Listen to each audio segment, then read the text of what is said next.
সালাম আলাইকুম। আজকাল আলোচনা করব শিয়া বিষয়ে।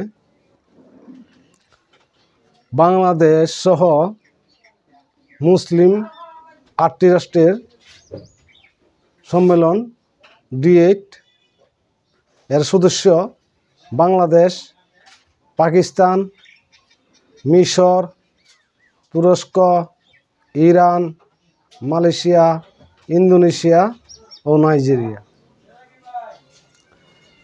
সিরিয়া বিষয়ে আলোচনা হবে। পাশাপাশি মুসলিম রাষ্ট্রগুলির অর্থনৈতিক ব্যবস্থা, ব্যবসা বাণিজ্য বিষয়ে আলোচনা হবে। পাশাপাশি ফিলিস্তিনি বিষয়ে আলোচনা হবে। কিভাবে ফিলিস্তিনিতে শান্তি আসা যায়, আশা করি সেই বিষয়ে আলোচনা হবে। এদিকে সিরিয়ার তাহরির আল শামসের নেতা আহমেদ হুসাইন আল শারা জুলানি বলেছেন, পশ্চিমা বিশ্বের উচিত সিরিয়ার উপর থেকে নিষেধাজ্ঞা উঠিয়ে নেওয়া, যাতে করে সিরিয়ার মানুষ শান্তিতে বসবাস করতে পারে। অন্যদিকে তুরস্কের পররাষ্ট্রমন্ত্রী হাকান ফিদান আল জাজিরাকে এক সাক্ষাৎকারে বলেন, জাতিসংঘ সহ আন্তর্জাতিক সম্প্রদায়ের উচিত সিরিয়ার উপর থেকে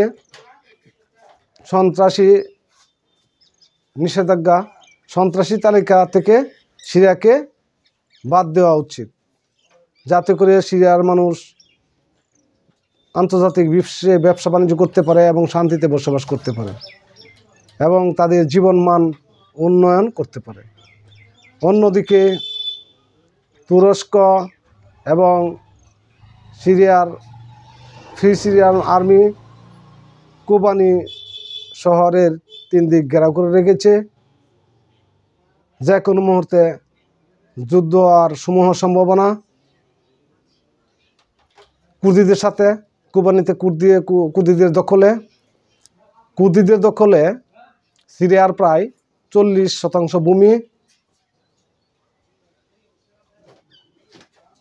বিদ্রোহী নেতা আল শারা সর্বাত্মক চেষ্টা করছেন সবার সাথে বসে শান্তি আলোচনা করে কিভাবে সিরিয়াকে ঐক্যের মাধ্যমে সরকার পরিচালনা করা যায় এবং সামনে নির্বাচনের ব্যবস্থা করা যায়।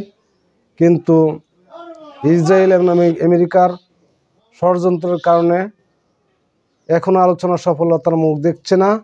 পাশাপাশি ইরানও কিছু বিশৃঙ্খলা চেষ্টা করছে, এতে করে পারছে না। তাই আমরা আশাবাদী, আমরা চাই যে যাতে সিরিয়াতে শান্তি আসুক, বিশ্বের সকল রাষ্ট্র সহায়তা করুক, সিরিয়ানবাসীদের পাশে দাঁড়াক, এই আশাবাদ ব্যক্ত করে শেষ করছি। সবাই ভালো থাকুন, সুস্থ থাকুন। ধন্যবাদ।